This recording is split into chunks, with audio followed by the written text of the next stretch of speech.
Hello and welcome to Mahamaya selection. और आप हमारे साथ जुड़ चुके हैं RBI office attendant maths class में, और हम सॉल्व कर रहे हैं RBI office attendant previous year paper, और आज है मैथ सेट 14। तो चलिए क्वेश्चन को सॉल्व करते हैं। क्वेश्चन को सॉल्व करना शुरू करते हैं। हमारे पास जो प्रीवियस ईयर क्वेश्चन है उनको देखते हैं कि हमारे पास क्या क्या क्वेश्चन है। हमारे पास जो फर्स्ट क्वेश्चन है ये परसेंटेज का है। चलिए क्वेश्चन को पढ़ते हैं। क्वेश्चन है, the price of a book is first decreased by 25% and then increased by 20%, then the net change in the price will be। हमसे पूछा गया है कि एक बुक है जिसकी प्राइस को हमने पहले 25% से डिक्रीज़ किया और फिर 20% से इंक्रीज़ किया, तो उसमें नेट चेंज कितना हुआ। चलिए क्वेश्चन को सॉल्व करते हैं। मान लेते हैं कि जो बुक थी उसकी प्राइस थी 100, तो पहले हमने क्या किया, पहले हमने 25% से डिक्रीज़ किया। कितने से डिक्रीज़ किया? 25% से। तो जब हम उसे 25% से डिक्रीज़ करेंगे तो उसका प्राइस कितना रह जाएगा? ओरिजिनल प्राइस का 75%, यानी कि उस बुक की जो प्राइस हो जाएगी वो हो जाएगी 75%। अब आगे सॉल्व करते हैं। आगे हमसे कहा गया है कि हमने फिर से उसकी प्राइस को 20% इंक्रीज़ कर दिया। इस बार हमने क्या किया? 20% इंक्रीज़ किया, यानी कि जो भी प्राइस थी, जो 100 प्राइस थी मान लेते, तो उसमें हमने 20% इंक्रीज़ किया। तो कितना इंक्रीज़ किया है? 120%, यानी कि 120/100 हमने इंक्रीज़ कर दिया है। तो इसे यहाँ पुट करते हैं 120/100। हमने पहले 25% डिक्रीज़ किया तो उसका प्राइस कितना हो गया? 75%। फिर हमने क्या किया? 20% इंक्रीज़ किया तो उसका प्राइस हो गया 120/100। चलिए इस क्वेश्चन को सॉल्व करते हैं। बस एक लाइन में ये क्वेश्चन सॉल्व हो जाएगा हमारा। क्वेश्चन को सॉल्व करते हैं। यहाँ पे जब हम इन सारी वैल्यूज़ को कैलकुलेट करेंगे तो हमारे पास ये जो 75 है ये 3 टाइम्स में और ये 4 टाइम्स में चला जाएगा। 75/100 की वैल्यू होती है 3/4, और ये जो है 120/100 ये 6/5 टाइम्स में चला जाएगा। 75/100 यानी कि 3/4 और 120/100 यानी कि 6/5। अब हम इसे करेंगे 5 से 100 को डिवाइड करेंगे यानी 20 टाइम्स में, और 4 से 20 होगा 5 टाइम्स में, यानी कि जो वैल्यू हमारे पास आ रही है वो होगी 5 × 3 × 6 यानी कि 90। सो हमारा जो न्यू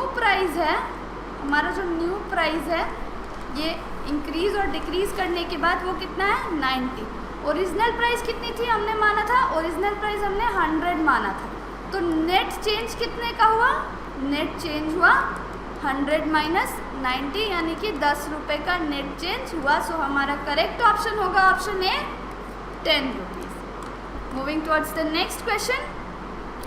नेक्स्ट क्वेश्चन जो है वो एज का है। ये काफ़ी पूछा जाता है हर बैंक एग्ज़ाम में या और सारे एग्ज़ाम्स में एज से रिलेटेड क्वेश्चंस होते हैं। क्वेश्चन को पढ़ते हैं।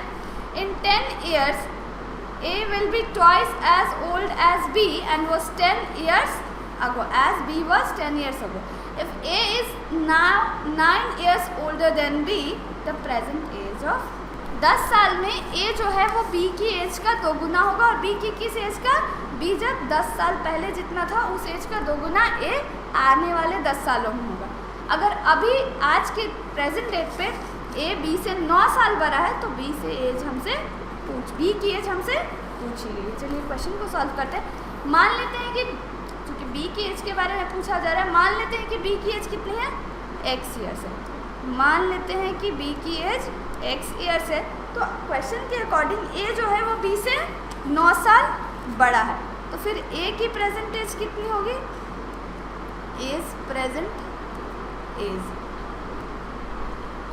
B से 9 साल बड़ा है तो A की प्रेजेंट एज X + 9 होगी।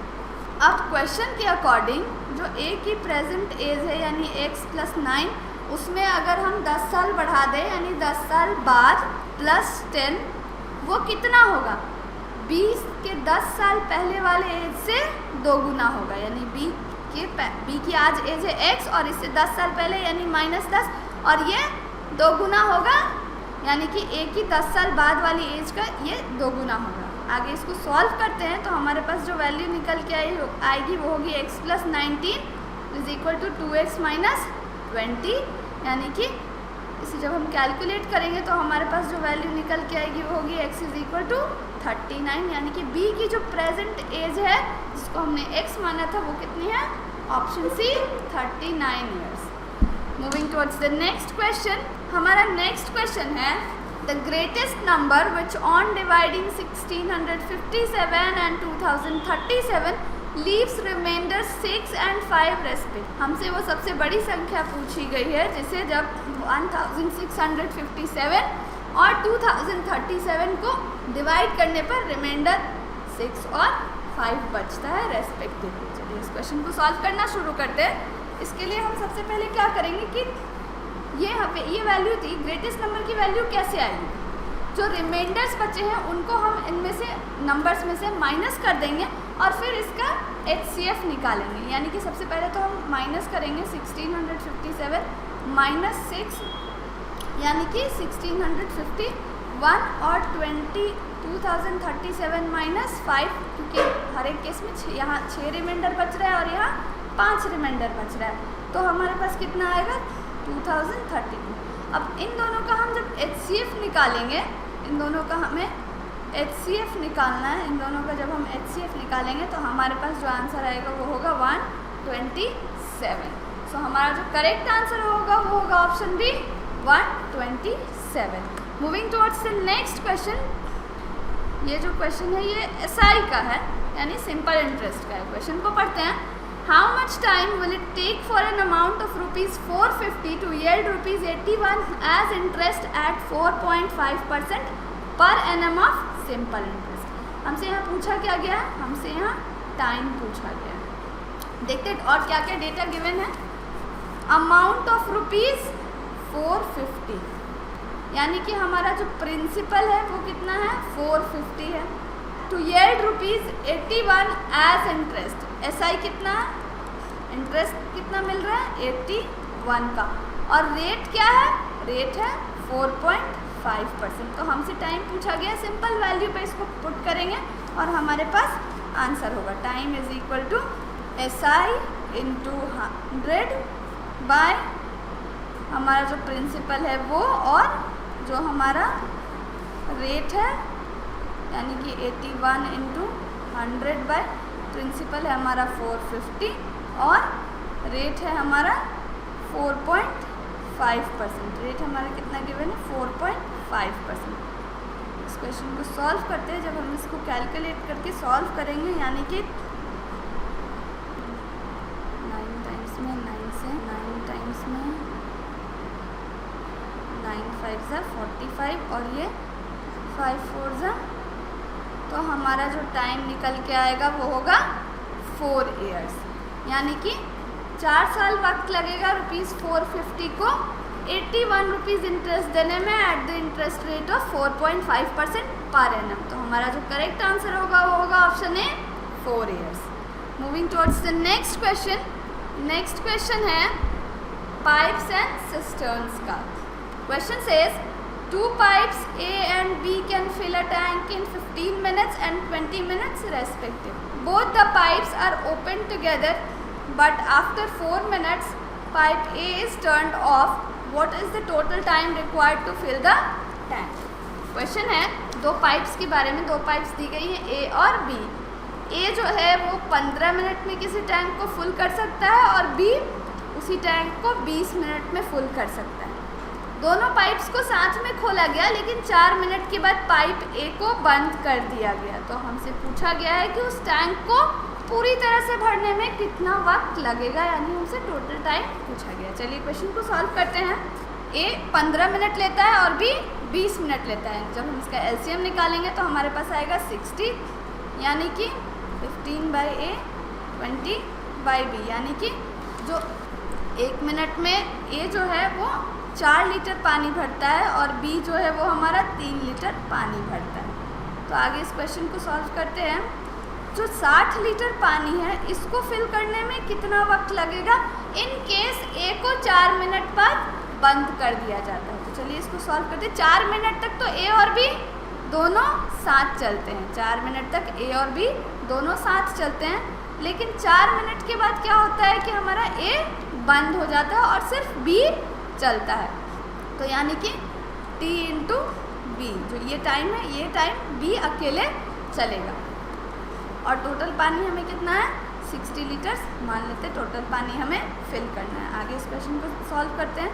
4 + 3 + t इंटू बी जो है 3 लीटर भरता है, यानी कि जब हम इसे सॉल्व करेंगे तो हमारे पास आएगा 28 + 3t = 60, 3t = 32, t = 32/3 मिनट, यानी कि बी अकेले 32/3 मिनट तक काम करता है और उससे पहले ए और बी ने मिलकर 4 मिनट और काम किया है। तो टोटल हमारा टाइम जो होगा वो हो जाएगा, ये 32/3 मिनट किसके इक्वल होगा, ये होगा 10 2/3 मिनट के इक्वल, यानी कि 10 मिनट 40 सेकेंड। 10 मिनट 40 जब 2/3 को हम 60 से मल्टीप्लाई करेंगे तो हमारे पास जो वैल्यू निकल के आएगी वो होगी 10 मिनट 40 सेकेंड। से टोटल टाइम हमें कितना लगा, पहले 4 मिनट तक ए और बी ने साथ में काम किया तो वो पहले 4 मिनट, और फिर बी ने अकेले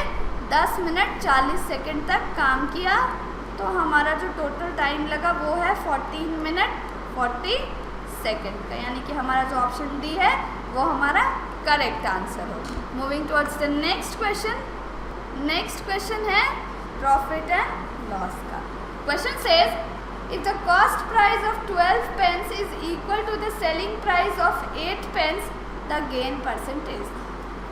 12 पेंस की सीपी जो है वो 8 पेंस के एसपी के बराबर है। 12 पेंस की सीपी 8 पेंस की एसपी के बराबर है, तो हमसे गेन परसेंट पूछा गया है।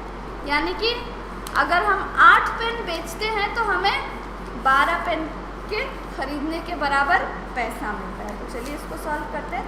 मान लेते हैं कि 1 पेन का सीपी 1 पेन सीपी हमारा 1 रुपये है, ठीक है।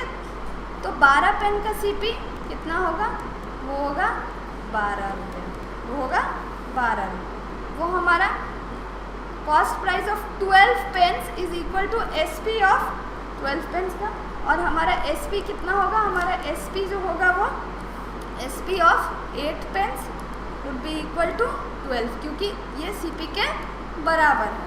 तो हमारा गेन कितना होगा, गेन जो हम कैलकुलेट करते हैं वो एसपी माइनस सीपी पे कैलकुलेट करते हैं, यानी कि 12 - 8, यानी हमें 4 पेन्स का गेन हो रहा है। तो गेन परसेंट कितना होगा, gain percent would be equal to 4/8 × 100, यानी कि यहाँ हमें 50% का गेन होगा। हमारा जो गेन परसेंट होगा वो होगा 50%, यानी कि हमारा करेक्ट आंसर होगा वो होगा answer C 50%। Moving towards the next question. हमारा जो नेक्स्ट क्वेश्चन है वो है अ pupil's marks were wrongly entered as 83 instead of 63. Due to that the average marks for the class got increased by half. The number of pupils in the class is। एक बच्चे की marks को हम जब inter कर रहे थे marksheet बनाने के लिए तो उसमें गलती से 83 एंटर हो गया, और हमें करना कितना था, हमें 63 एंटर करना था, और गलती से 83 एंटर हो गया। इसकी वजह से जो क्लास का एवरेज मार्क्स है वो हाफ नंबर से बढ़ गया। तो हमसे पूछा गया है कि क्लास में कितने स्टूडेंट्स थे। चलिए इस क्वेश्चन को सॉल्व करना शुरू करते हैं। टोटल इंक्रीज हमारे पास कितना हुआ है, हमारे पास मान लेते हैं कि हमारे क्लास में कितने बच्चे हैं, x बच्चे हैं। हमारे क्लास में x बच्चे हैं, तो टोटल इंक्रीज इन मार्क्स कितना हुआ है, टोटल इंक्रीज इन मार्क्स जो है वो हमारा सारे बच्चों पे हाफ मार्क्स इंक्रीज हो गया है, यानी कि x/2 मार्क्स हमारा इंक्रीज हो गया। अब ये x/2 किसके इक्वल है, वही जो यहाँ गड़बड़ी के चलते ज़्यादा हो गया, यानी हमें एंटर करना था 63 और हमने एंटर कर दिया 83, यानी कि कितना मार्क्स एक्स्ट्रा ऐड कर दिया, 83 - 63 यानी कि 20। सो हमने यहाँ 83 - 63 मार्क्स ज़्यादा एंटर कर दिए, जिसकी वजह से इतना बढ़ गया, x/2 बढ़ गया। सो x/2 इज इक्वल टू 20, तो x की वैल्यू होगी 40, यानी कि हमारे क्लास में 40 स्टूडेंट्स थे। सो हमारा करेक्ट आंसर होगा option B 40। Moving towards the next question. हमारा जो नेक्स्ट क्वेश्चन है वो है एरिया का। Question says if each side of a square is increased by 25%, find the percentage change in its. हमसे पूछा गया है कि एक स्क्वायर है, उसके हर एक साइड में 25% इंक्रीज हुआ है, 25% उसका हर एक साइड इंक्रीज हुआ है, तो उसके एरिया में परसेंटेज चेंज कितना हो। मान लेते हैं कि शुरू में जो हमारा स्क्वायर था वो उसका साइड ए था, तो उसका एरिया ए स्क्वायर होगा। अब जो हमारा नया स्क्वायर आया है जिसका एरिया बढ़ गया, उसका एरिया कितना बढ़ा है, जो हमारा न्यू एरिया है वो है A dash is equal to A plus 25/100 A, यानी कि 25% से इंक्रीज हो गया है, यानी कि ये जो हो गया है वो हमारा 125/100 ए, यानी कि ये हमारा 5/4 ए। हमारा जो न्यू एरिया है वो है 5/4। और अब हमसे क्या पूछा गया है, हमारा जो न्यू ये साइड है, न्यू साइड है वो हमारा 5/4 ए है, और ये हमारा ओरिजिनल एरिया था। अब जो हम न्यू एरिया निकालेंगे वो इस साइड पे निकालेंगे, तो क्या करेंगे हम ए डैश को स्क्वायर करेंगे, यानी कि जो हमारा न्यू एरिया होगा वो होगा 25/16 ए स्क्वायर। और अब ए स्क्वायर और 25/16 ए स्क्वायर में कितना परसेंट चेंज हुआ है, यही हमसे पूछा गया। चलिए इसको कैलकुलेट करते हैं। परसेंटेज चेंज जो होगा वो होगा हमारा A square minus 25 A square by 16 A square into 100, यानी कि यहाँ पे जो वैल्यू निकल के आएगी वो होगी 9/16 इंटू 100, यानी कि 4 टाइम्स में, और ये 25 टाइम्स में, यानी कि 225/4। और यहाँ पे जो हमारी वैल्यू आएगी वो होगी 56.25%। इस 25% बढ़ने की वजह से एरिया में 56.25% का चेंज हुआ है, यानी कि हमारा करेक्ट ऑप्शन बी होगा 56.25%। Moving towards the next question.